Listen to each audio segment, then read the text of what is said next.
Adoptive daughter chose her deadbeat bio dad over me, and my wife celebrated this choice. Now they're shocked I withdrew financial support from the wedding. Hi, guys.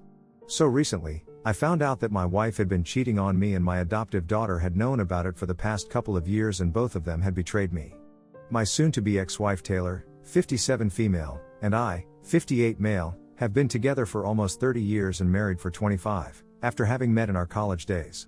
We also adopted a daughter together a few years after our marriage, Emily, 22 female. Taylor and I had been trying to get pregnant for quite some time but were struggling with fertility issues, so when one of our common friends approached us to ask if we would be willing to adopt his kid, we agreed. This friend, Jackson, 58 male, was someone we had met when we were in college, and back then, he was your typical trust fund frat boy. After graduation, we didn't exactly stay in touch, but would occasionally meet on the birthdays of our other friends. And then, one year, he reached out to us out of the blue and told us that he had heard from a couple of people that we had been struggling with infertility and it was none of his business, but he thought he had the perfect solution to both our problems.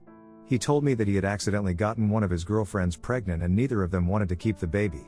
So naturally, they had thought about putting the baby up for adoption, but after he heard about my wife and I wanting to have a baby of our own, he decided to reach out to us because that way, he wouldn't have to go through the trouble of contacting any agency and waiting and stuff at all.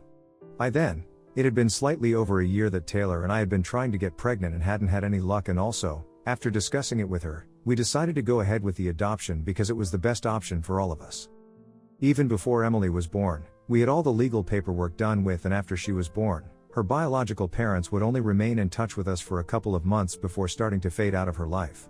It was an open adoption and we had to reassure them that they were free to visit or have contact with Emily if they wanted to, but they only bothered to visit her for a couple of months after she was born and then they broke up, so they stopped coming over and we were fine with it.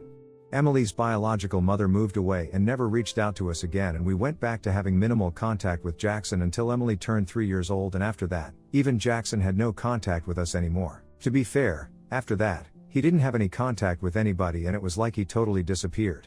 From what I had heard, his father had suffered some serious losses in business and had to sell their company and a lot more, so even they had to relocate because they couldn't start afresh here. For almost 13 years, we did not hear from Jackson, but he reached out to us a couple of weeks before Emily's 16th birthday. That was 6 years back, and I remembered he had sent us an email, telling us that he was finally back in town and was starting a new restaurant of his own and that he wanted to meet us and Emily. I was a bit skeptical about it because honestly, this guy had not been in touch with us for the past 13 years and now, all of a sudden, he wanted to reconnect with us and our daughter. It was a bit too sudden.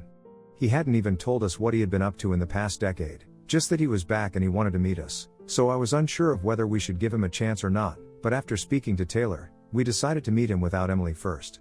When we met for the first time after all those years, he finally told us what he had been up to, and it was actually quite sad. Before his dad's company started failing, he had been a total brat, and I suppose most of you guys are aware of how stereotypical rich trust fund kids usually behave. While the rest of us had started working after graduating from college, he was still not really serious about life and was living in easy mode, partying every weekend and hooking up with every other girl. He did have a position in his dad's company, but it was only a nominal one and it was not like he actually had to do any work for it, so things were pretty simple for him. However, after they moved away, he had to start afresh and actually start taking things seriously. So he had to start applying for jobs. Unfortunately, since neither his grades were any good, nor did he have any experience in the real world, it was very difficult for him to find anything that he wanted to do. His parents were also struggling to cope with the loss of everything that they had known and would constantly be fighting with each other at home. It was with great difficulty that his family had managed to get one of their relatives to help them out and let them stay with them, and his father had started working under his uncle, continuing the legacy of their family business which he had left earlier. His dad didn't like it one bit since he didn't like taking orders from anyone, which is why he hadn't joined the family business in the first place, but he had to be thankful to his brother for allowing him a place in their home and business. So all the bitterness and frustration inside him, he would take it out on his wife and his son.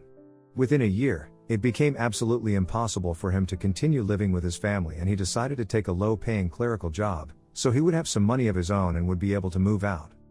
Unfortunately, moving out was not the upgrade that he thought it was because, with the money that he had, he could only afford to live in a tiny little apartment with a bunch of roommates.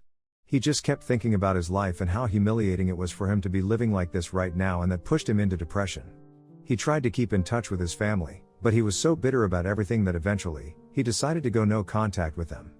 Things just kept getting worse for him mentally, and after a few years, he started developing alcoholism, and eventually, that led to illegal substances. During that time, he kept getting fired and jumped from one job to another, but made sure that he had enough money to pay for his addictions. At one point, he decided to skip paying rent and was evicted, so he ended up homeless, but he still made sure that he had enough money for his other priorities. Thankfully, he was found by one of his uncle's neighbors, and they brought him back to his family, who helped him clean up his act. They had him sent to rehab and stuff, and he had been clean for 2 years by the time he finally came back here. His uncle had put him in touch with a few investors, and he had some savings of his own as well, so he came back here with an intention to be better this time around. He wanted to start by setting things right with us because he thought that he had kind of abandoned us. Even though he had put Emily up for adoption, he had promised that he would try to be part of her life, and now, he wanted to at least be able to give himself a chance to live up to that promise that he'd made. That's why he wanted us to let Emily meet him, and then, that was another discussion altogether, because I remember that Taylor was all for it, but I was still not on board with it because it would be too much of a shock for Emily. She knew that she was adopted, but I didn't want to push her into a weird situation by introducing her biological father into her life after she hadn't known him even in the slightest for all those years that he had been missing. So my wife and I decided that we were going to ask her, and only then would we go ahead with reintroducing Jackson into her life again.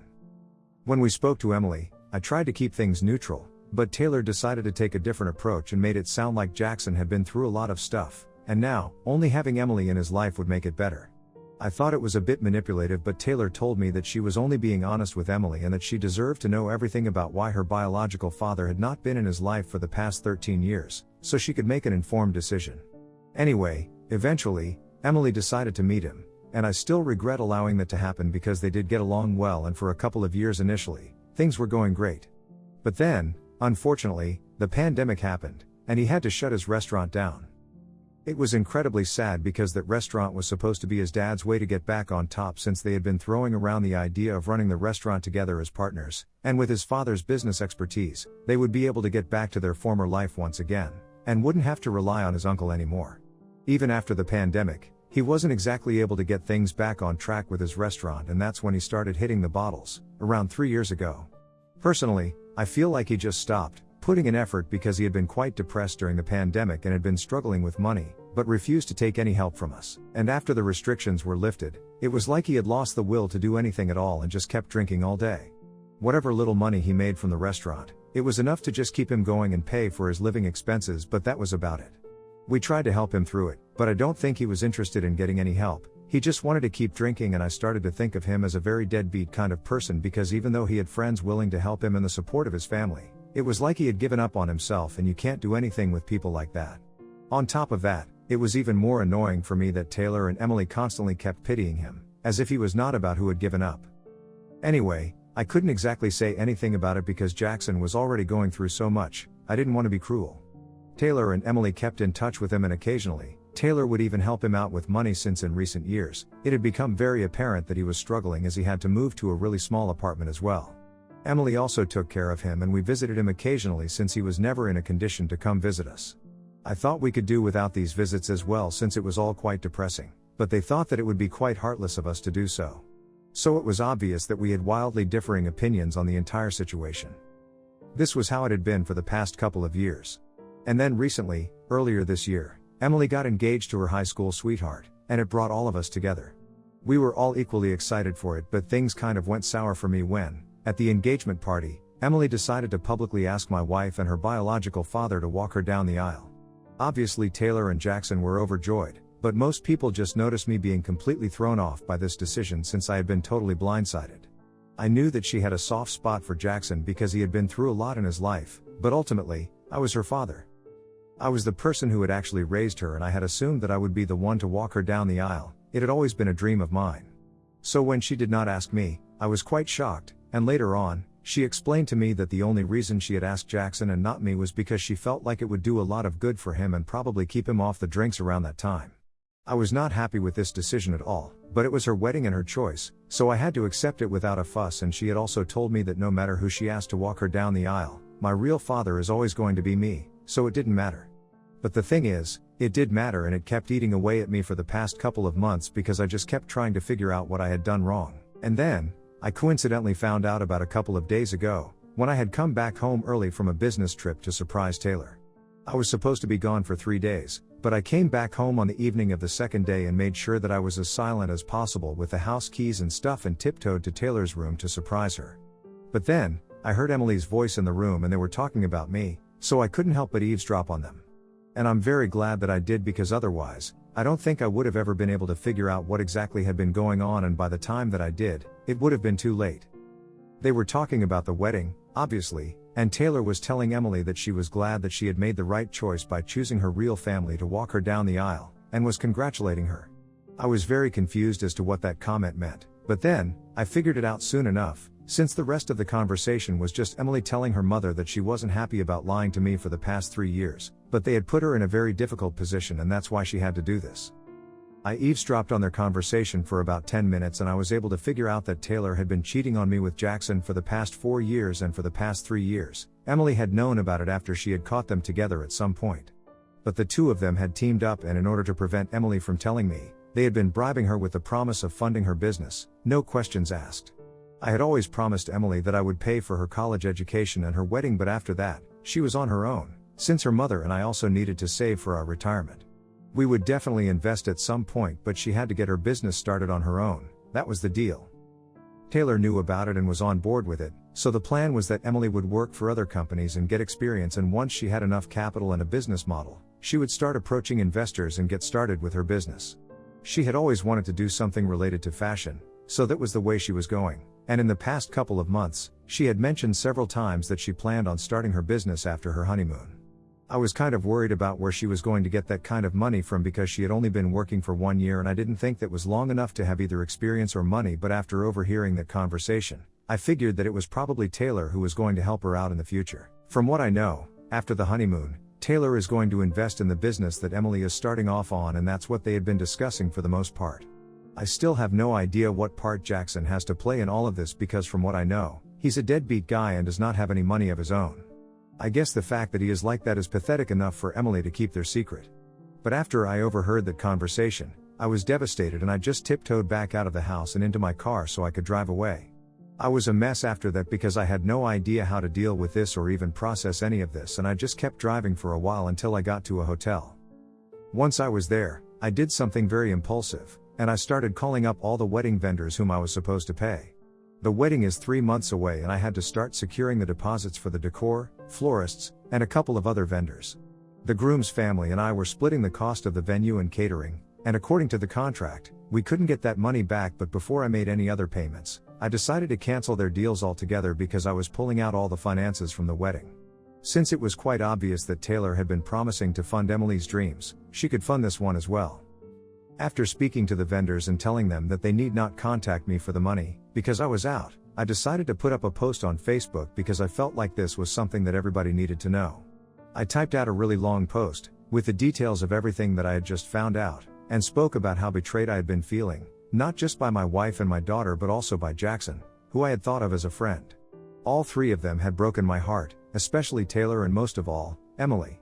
And now, I didn't want anything to do with them anymore because it was very obvious to me that this was never my family. The real family was Taylor, Jackson, and Emily. It didn't matter that I had raised her loyalties were elsewhere.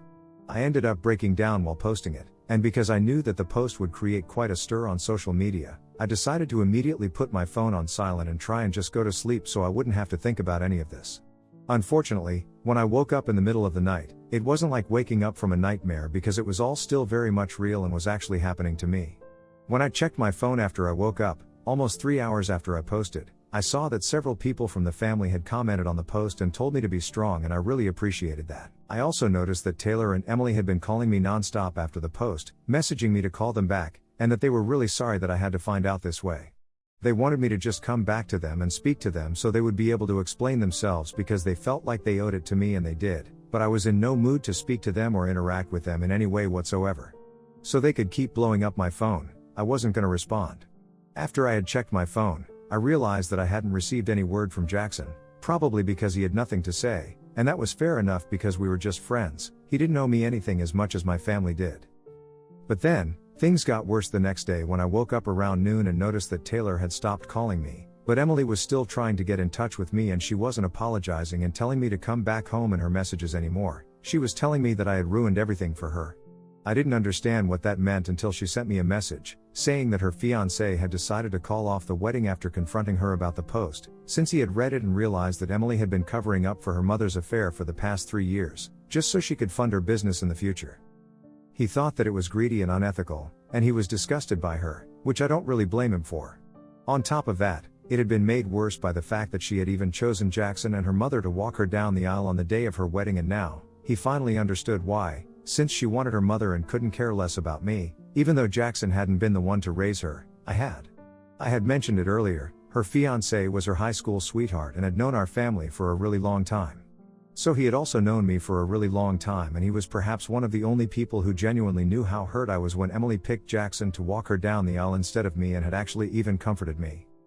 It wasn't surprising that he had taken such a strong stand for my sake and called off the wedding altogether, and I was actually quite grateful for it. I thought that it was karma and she could keep blowing up my phone, but it was not going to change what had happened. So I decided to ignore it, and since that day, my phone has been flooded with messages from everyone that I know. Most people have sent supportive messages, and some of them have told me that there was no need for me to talk about all of this on a public platform because it's still my wife and daughter that I'm talking about, and they're going to be at the receiving end of all the heat, and these people were mostly from my in-laws' family. I had made that post almost 3 days ago, and Emily stopped texting me and trying to reach out to me on the second day. I have been feeling quite good about what I had done until a couple of hours ago, when I received a message from Emily, saying that she was really sorry about everything, but most of all, she was sorry about the fact that she had a screwed up family like this because we had ruined everything for her. Her fiancé had apparently left home after confronting her about the post and blocked her everywhere. So now, there was no wedding happening, and she was completely on her own. I felt kind of bad for her because I knew that she really loved her fiancé, they had been together for a very long time, and now, it was all gone. I guess she understood what I was feeling right now, and I know it can't be good. So am I the a-hole for posting about how my wife had been having an affair and my daughter had been covering it up? Update 1. Hey, thank you so much for the support. Yes, I have spoken to a lawyer and he is in the process of filing for divorce on my behalf right now. It has been a really tough 6 days since I discovered what had been happening in my family, and I'm still trying to process all of it. I'm staying in the hotel, I haven't even gone back to get any extra clothes, it's just not worth it. My parents are also now aware of what had been happening in the family behind my back, and they have also completely cut off Taylor and Emily, even though it was particularly hard for them to cut Emily off since she's their granddaughter. But it had to be done, and it's done now. Also, a lot of you have been asking why exactly I had refused to fund Emily's business in the future, but Taylor agreed, and well, I had refused because I thought that Emily needed to learn to be independent, and also, I believe that Taylor and I needed to keep money aside for our retirement as well. But I guess she was desperate to keep the secret of her affair, which is why she had offered to fund the business, and she probably knew that she would be taken care of after she retired, either by me, since we had a similar kind of income, and I was pretty good at saving money, or by whatever her parents left her. Worst case scenario, she would just spend the rest of her life with Jackson. Either way, whatever her reasons were, it was enough for Emily to betray me for some money, and that's what really matters. After she sent that message, I haven't replied to her, and I don't plan on responding to any of them either.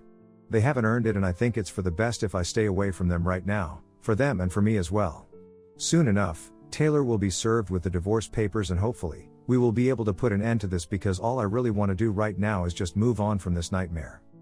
Update 2. I finally heard back from Taylor after almost 10 days since I discovered the affair, and made that post, and a couple of days ago, she was served with the divorce papers, and today, she reached out to me.